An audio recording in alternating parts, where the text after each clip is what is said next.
first episode of the COVID-19 series brought to you by the 971 podcast. So, in light of these unprecedented times, we have decided to play our roles as medical students and try to do our parts in combating the global crisis we're currently facing. Therefore, we're hoping to make a difference by introducing this special COVID series. We will cover a wide range of topics, all orbiting around COVID-19, spanning from the socioeconomic impacts of this pandemic, the challenges and opportunities of e-learning, mental health, and others. We will also listen to inspiring stories of heroes or healthcare workers on the front lines, as well as survivors of this pandemic. I would also like to introduce my colleague, Ghada Al-Sharif, who will be co-hosting this episode with me today. Welcome, Ghada. Would you like to introduce yourself? Thank you, Abdurrahman. This is an amazing opportunity. I loved the radio as a child, and I always wanted to host a podcast. So this is like a dream come true. Thank you. Of course, the pleasure is all mine. Glad to have you on board.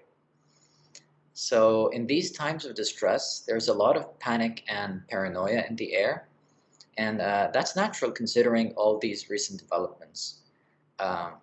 This, however, potentially opens the door to the circulation of a lot of misinformation and fake news. So today, joining us all the way from Canada is Dr. Sajjad Fazel to discuss the misconceptions and wide misinformation surrounding the virus. I'll now pass the mic to Ghada to say a few words about Dr. Fazel.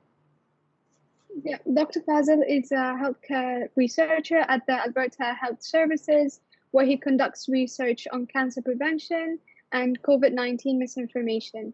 Prior to joining the Alberta Health Services, Dr. Fazel was a policy researcher leading the Smoking-Free Campuses initiative at the Canadian Cancer Society. He holds a Doctor of Pharmacy degree from Manipal University and a Master of Public Health from Western University. He is an outspoken public health advocate and regularly appears as a guest on various media outlets. Welcome, Dr. Fazel, and thank you very much for sharing your time with us today. Would you like to say a few words before we open the floor for discussion? Thanks a lot to both of you for arranging this. It's always appreciative as a health researcher and health professional to see young and upcoming health professionals of the future doing something and helping out during this pandemic. And I think kudos to both of you. Thank you so much. It's an honor having you here. So Doctor, I feel like I'll just start off with the questions. So the first question we had, what do you think is the most common misconception around this virus? Wow, that's a tough question. There's a lot of misconceptions about the coronavirus, all the way from things like, oh, it's a weaponized virus that some countries making, all the way to if you hold your breath for 10 minutes and if you don't cough, that means you don't have coronavirus. So there's a lot of misconceptions. These two I heard a lot from different places, and I heard it from various groups online, and they have been spreading quite rapidly. For example, the one of holding your breath for 10 minutes. Of course, it's a misconception, and it's a misconception that has spread online. It has spread on various WhatsApp messages, Twitter, Facebook, and it has spread in various countries. I've seen colleagues from India, East Africa, the United States, Canada, sharing this message, which is quite alarming, up to the fact that the World Health Organization created a graphic where they dispel myths, and one of the myths they included was this. So it has become so widespread that they also had to debunk it. Mm-hmm. It's fascinating how these ideas start and they spread so rapidly. So, yeah. I mean, you're right. And I think the person who initiates some of these things might have some ill intention or might be spreading this for a reason. It could be some people just want to go viral. You know, going viral in this day and age, especially within young people, is it's like, oh, I went viral. You know, it's something to be proud of.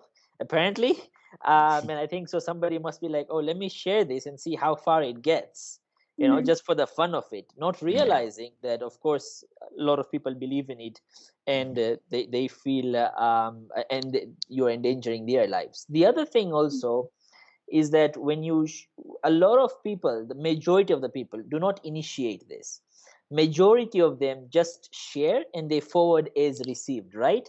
You share something to me, I'm like, oh, my friend shared something with me, I'll share it to somebody else, he'll share it with somebody else, and then that's how things spread. And I've noticed one thing, that some of these messages that are shared, they say that, oh, I got this from a doctor in China, or I got this from a virologist in Italy, or I got this from a researcher in South Korea, and they put that. And I think oftentimes when somebody sees that, they don't really then check. They're like, oh, it came from a health professional, why don't I just share it, not knowing that that may not be true. And I think this is why I always advise people, if you are sharing something, why don't you share it with a link to the source, so that it's easy for anyone to go and verify what you have said or what you have sent, rather than just sharing things alone. And just to add one more thing, oftentimes people mix inaccuracy with a little tiny bit of accuracy. So you'd see somebody who takes and says, oh, viruses maybe cannot live in certain conditions, for example, right? In certain pH levels or whatever. They take some bit of truth, and then they mix it up with all these lies, and then they start saying, oh, if you eat pineapples have this pH, then you're not going to get corona, which is a total lie. But that's the thing, they always mix it up. And there's always, I got a post from somebody that said sunbathing is going to be good for you when you get the Wow. coronavirus. And you're like, wait, what? And so he talked about the coronavirus first in that message, that and some of the information was accurate from WHO and from CDC, and then he started putting up some other stuff that aren't true. So I think that way it sort of confuses the public when they see mixed messaging, and not everyone can then distinguish, right, between something that's false and something that's true when it's mixed up. Absolutely. Uh, in fact, the other day I was actually reading this online. This guy who was saying that sipping water every 20 minutes can actually protect you from the coronavirus, because you keep flushing down the virus down to your stomach. So it goes down the esophagus instead of the trachea. So what do you have to say about that? Well, we know that's not true. In terms of, if you just drink water, you'll just wash it down. But again, I think oftentimes when you see misinformation, they try to make complex things simple. And the other thing is, you see, as this is a novel form of the coronavirus, there's a lot we don't know. And I think a lot of when there is a lack of information, or because we don't know a lot of things, people use that opportunity then to propagate their misconceptions and propaganda. And I think and a lot of and unfortunately there are a lot of people who are selling immune boosting products online, and saying, oh, this will help them. So there are people who are using this calamity to profit personally also through the spread of misinformation, unfortunately. In this very tense environment, a lot of people might share these misinformation as jokes within each other to lighten up this very anxious, tense atmosphere. Do you have any comments about that? You're right. You're absolutely right. There are a lot of people who do spread misinformation, and sort of Mike might send it to Bob, who might send it to Mohammed and say, hey, look at this, this is who believes in this. Now, you see, if it's within people who understand the truth or something lies, and they share to say, oh, look at this, it's a lie, there is a certain, to a certain extent, I would say that's all right. But the problem comes when people just share it without saying this is false, and just share it, and then it ends up to someone who just forwards it without saying that this is inaccurate, and then you end up having spread misinformation unknowingly. Yeah. You see? And I've seen that because, okay, somebody, a fellow researcher might send, and I do get things from researchers because I'm working on misinformation. They're like, oh wow, look at this inaccuracy, or look at this, or look at this, and I look at it, and then we discuss it in terms of the inaccuracies and how this misinformation is spreading and stuff. But then if I just forward it to my uncle or a friend who is not in the healthcare industry, the health profession, without saying this is inaccurate, then I'm propagating it myself unknowingly. Absolutely, yeah, absolutely. Another thing that I came across while reading through the social media is, as we all appreciate that the most susceptible individuals to the virus are the elderly, and in particular, the elderly who also have comorbidities. But then there's this huge misconception that if someone who is otherwise healthy, does not have any comorbidities, is absolutely shielded and safe from getting this virus or even requiring intensive care. Do you have any comments about this point? Yeah, so in terms of the risk and who's more susceptible to getting infected, everyone's the same. Everyone can get infected equally, whether you are older, younger, you all have the same chance of getting infected if you do not take the precautions such as physical distancing, washing your hands. In terms of how the disease progresses in someone and the severity of the disease, you're right. Statistically speaking, and again, I use the word statistically speaking, majority of the people who got fatalities, death, and who had severe illness, who needed hospitalization and ICU, are those who are older and with comorbidities, as you rightfully said. However, that does not mean that the younger people do not get affected and cannot do not get infected and cannot get severe disease or be hospitalized. There are cases, and we keep seeing that the younger population, although statistically it's a small number, they still do get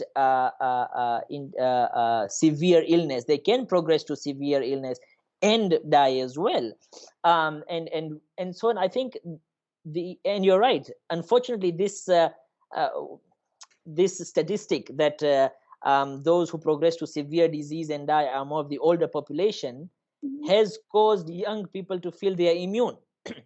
And this is a false sense of immunity they're getting. And I think it's good to draw that conclusion that just because we say a certain percentage of those who progress to severe disease, hospitalization, and death are the older population, doesn't mean there is no percentage of younger population in that same boat. And I think this is what we need to educate people more on. And I think it's just the awareness of that. I see a lot of people who have their brothers, sisters, colleagues, and friends who are young, who have been affected by the virus, sharing their stories. To a certain extent, I think that's very useful in terms of bringing the reality of the situation and telling young people, hey, I had a brother who was young and he passed away from the virus. You better watch out and take the necessary precautions. While it's not the ideal way of educating the masses, I think it's pretty effective in sharing stories. Absolutely. I feel like there's this huge misconception about susceptibility, as you said. Also, just because you're not susceptible of having complications, like the elderly or immunocompromised, that does not mean you can't contract the infection. In fact, it's not only about you. You might even pass it to other people who are at risk, which is why social distancing and all these measures are so important. Do you think wearing gloves, say to the grocery store or the pharmacy, will keep you extra safe from the virus? Yes and no, and I'll tell you why. You see, we do know that the virus is spread when people touch contaminated surfaces, right? And so far, according to studies, the virus can stay on surfaces between a few hours to a few days, according to the latest research. Now, that has been done in lab settings. Whether it applies again into the real world or it will be a bit lesser, we don't know, right? But we can say, at least we can safely say, that for at least 30 minutes to a few hours it would stay on surfaces, right? Now again, it's different from between steel or wood or cardboard or fabric. It's very different. But because of that, the advice that we give right now and that public health agencies give is that when you go to the grocery store, wipe down the rail of the cart, or wipe down the basket that you use to carry the fruits and vegetables or whatever, so they do say that. And then when you get back home, the advice is do throw away all the packaging immediately, and make sure you wash your hands with soap and water for 20 seconds appropriately immediately. So that's what the advice is given. Now, if you wear gloves when you go, let's say you put it on, you go to the grocery store, right? You get your and you use it to touch the hand railings and stuff, and you get back home and you properly remove it and throw it away, would it help? Yeah, it would. But then that's not recommended because of how many people know how to appropriately remove their gloves. Abdul Rahman and Ghada, who are have medical students, they know how to appropriately remove gloves and don and doff the other precautions. But does somebody else know that? And I've seen, funny thing, I've seen somebody going to the bank to get some deposit, so to withdraw some cash, and I've seen that person wearing a gloves, getting the cash deposit, putting it in their bag, and as they come out of the bank, they adjust their glasses and they touch their nose, and you're like, wait a minute, you just nullified the whole thing. And this is why there is this a reason, and it's rightfully so, that sometimes it creates a false sense of protection when somebody puts a glove thinking that, oh, I'm invincible, while you're not if you don't use it appropriately. It's fascinating how, although there's clear guidelines from the WHO and the CDC around how to keep ourselves safe, what exactly to do, what not to do, people still get misinformed by this huge outbreak of misinformation. So, and one of the things people are very confused about is wearing face masks. So what are the current guidelines about wearing face masks? If you can share about them to us. Yes. So the current guidelines suggest that healthcare workers should be wearing face masks, and that also N95 respirators whenever possible, if not the surgical face mask. And that's because they are at high risk of contracting the virus, and they are working in those situations. Similarly, if you have the virus, you are advised to wear a face mask, again, so that you do not spread it to others. Now, whether the public wearing a face mask, would it be helpful? Currently, the jury is still out, right? There's still research being done, and currently different health agencies, including the CDC, are looking into it. Now, the thing is, we have to understand that the science and the research about COVID-19 is continuing to develop. And public health agencies and regulatory authorities and researchers are continuing to look at the new studies and new research that is being done. And as the study suggests and gives more evidence that probably it would be helpful, then they would change the guidelines accordingly. You see, there's a lot of things to think about. Okay, is it helpful when somebody is walking outside on the road and keeping distance? No, that it wouldn't be that helpful. If you're in a crowded area, probably.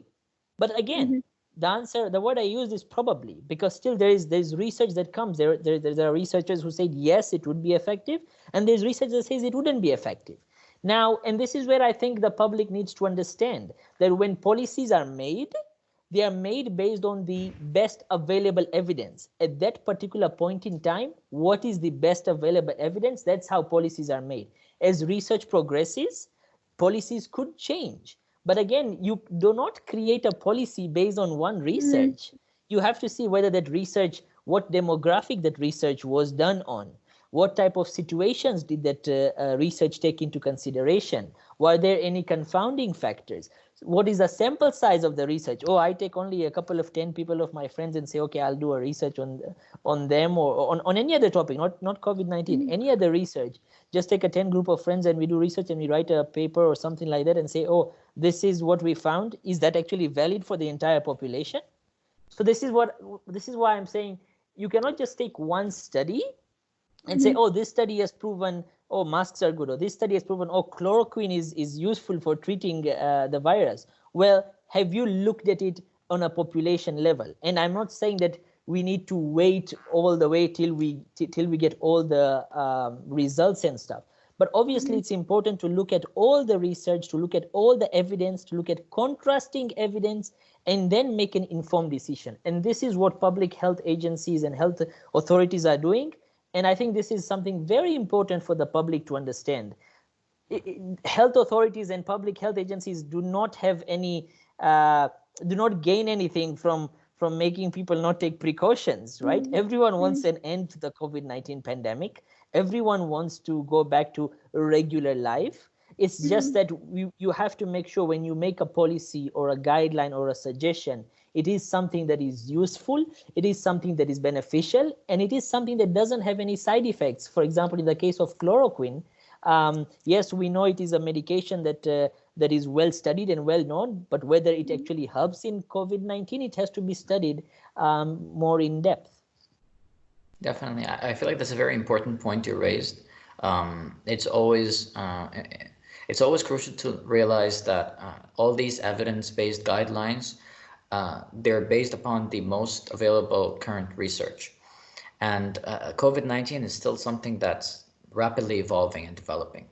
So research and guidelines, it's understandable to keep changing. And I feel like the general public should understand and realize that. Doctor, what do you think about vitamin C and herbal tea? I've heard this a lot. I've read about it a lot on social media, on WhatsApp. Does that protect you from COVID-19? So the correct answer is no. It does not protect you from COVID-19. Now, do eating nutritious food, sleeping, doing exercise, does that help your immune system? Yeah, it does. There is enough research to say that. Altogether, these measures help your immune system. Will that protect you against COVID-19? No, not necessarily. Not at all. You don't have this, it's not that, oh, you take vitamin C or your immune system, if you think it's great, then you won't be infected. No, that's not the case. And I think it's important to understand that. Now, and this is why when you talk about misinformation, you talk about herbal medicines and things like this, I normally say this, and I work in cancer prevention as well. So I normally say this: if somebody says, "Oh, I'm drinking this herbal tea, it actually helps me sleep," sure, go ahead, take your herbal tea. If it helps you sleep, it helps you sleep. But if somebody says, "Oh, I'm taking this herbal tea, it's going to cure cancer, it's going to prevent me from COVID," no, wait a minute. Now that's inaccurate and that's false information, So if it's like me saying, "Oh, I like chocolate, it makes me happy," for example, right? There's nothing wrong. You want to have your chocolate as long as you're not diabetic, or if you're diabetic, you're having your sugar-free chocolates, yeah. But there is a difference between somebody's own sort of personal preferences on what sort of makes his life better compared to what actually has an effect medically. There's a huge difference between that. And I think that's where we have to understand. And when it comes to this, you actually reminded me of one point: testimonies. This is something huge when it comes to spreading misinformation. Somebody makes up some herbal drug and he has on his website, or he has videos of people testifying, "Oh, this worked for me. Oh, this really worked for me." Where there is no clinical trial, there is no way to check whether it was just a placebo effect. There is no way to check whether what they are saying is actually true, or that person has been paid to give a false testimony, right? And I think a lot of times the public gets caught in this trap of testimony. Oh, this many people, 20, 30, 50, 100, 200, 1,000 people say this worked, this must be true. Not necessarily. This is not how science is done. When we do science or medicine, and this is why when you look at research and again guidelines and policies, you don't look at one case study and say, oh, this patient, this medicine worked, so this must be the right medicine. No, there's a lot of confounding factors. What pre-existing condition did this person have? What other things they were taking? What other medications they were taking? How was their nutrition? How was their immunity status? There's a lot of things you have to take into consideration. You can't just say, oh, because it worked for Muhammad or Makhtoum or Bob, then it will work for everyone. That is not how it works. Absolutely, it's very important. All of the points that you just mentioned, and unfortunately, these testimonies that are on social media, they do most of the time they do more harm than they do good. And like you mentioned, a lot of these people are paid. These are just advertisements at the end of the day. And while it's important for us to keep our immunity well and good and strong by eating, drinking, and our overall well-being at a very good status, it's also important not to mix up these things with the outbreak of misinformation that we're having. Unfortunately, it's not just a pandemic that we have the COVID-19, but also an outbreak of false information. And it sometimes gets really frustrating facing all of these misinformation. So what do you think we can do to stop or decrease this outbreak of false information? I think that's a wonderful question. I think what we can do in order to reduce this is, first of all, as health professionals, as medical students, as researchers, share far and wide whatever accurate information there is. And whenever you see there's inaccurate information, do call it out. Do call it out. There are consequences. I mean, I remember somebody was saying carrot juice prevents cancer. And I was like, no, wait a minute. That's not true. And then he told me, well, the day you get cancer, you will know. Wow. Well, so there is, you will hear a lot of pushback from people who have this belief, or they believe in myths and conspiracy theories, or they have this mistrust of institutions. You will get pushback, but that's all in the day's work. The main thing is, as long as you address misinformation, and I think it's every one of us our responsibility to address misinformation, not to ridicule people, to understand that probably they don't have the depth of knowledge, or they have certain beliefs, and just to explain to them that, you know, this is something, this is inaccurate, and this is what's true, and probably share with them resources that they can easily understand what is true and what is false. That is number one. Number two, I think improving science literacy in the community. How many people in the community can look at a research paper and be able to tell whether this research paper has actually some flaws or not? Not many, right? Yeah, that's a lot. Yeah, how many people in the community can look at an article which is mixed with false and true and be able to say, well, these parts are true, this is not true. So I think at the end of the day, increasing science literacy from an education and from a university and college level, and even below that, all the way to when people grow up, I do think that health misinformation is going to be a big and huge public health problem as we go down in the future, because of how social media has allowed anyone to have a platform. It has its advantages, but there are its disadvantages as well, which is the spread of misinformation. And I think if we educate everyone in terms of science literacy, and I'm not saying only health literacy, it's being able to say that this is evidence-based and this is just something that somebody made up. Being able to have that basic knowledge would actually help in reducing misinformation. I think medical and health journals have an extra responsibility now more than ever to make sure that what they publish is actually accurate. We know as health professionals and even researchers that there are some cases when some articles that are published and then they are withdrawn later because they had some errors, some massive errors, or some fraud or some falsehoods. But then it's too late by that time. That article has already been published, has already been picked up by the news. And the other thing also, upon the media, it's important for the media also not just to take a research paper and put it as a headline, oh, chloroquine cures COVID-19. No, wait a minute. Where did you get that from, right? That research paper say this is plausible. And you have to look at other research. You have to see at what other experts are saying. So I think the media also has a huge responsibility on how they look at research and how they interpret it and how they show it. We don't necessarily need to have things that are clickbait. We need to have things that actually educate people. So that's something else to understand. Also to encourage people to share information from sources that are accurate. So Ministry of Health of various countries, the World Health Organization, the CDC, the public health officers of various countries. So there are accurate information, and each country has its own way and means of providing these accurate information. And I think that's something else that we need to encourage as well. Thank you. I feel like those were really valid points you mentioned. Improving health, scientific literacy, and like more raising awareness about credible sources like the WHO and CDC, following their guidelines. And as you mentioned, the media plays a very important role in the spread of misinformation. Thank you so much for joining us today, Dr. Fazel. It was a pleasure having you. I hope this podcast be beneficial to our audience, and we need guests like you who have an impact on the community. Is there anything else you would like to add or mention?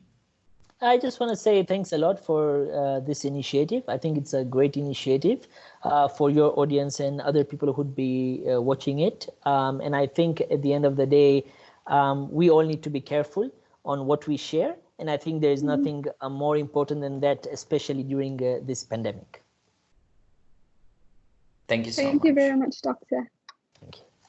Thank you, everyone, for tuning in. Please be sure to follow us on social media, 971 Podcast. Stay tuned, stay safe. Cheers. Thank you.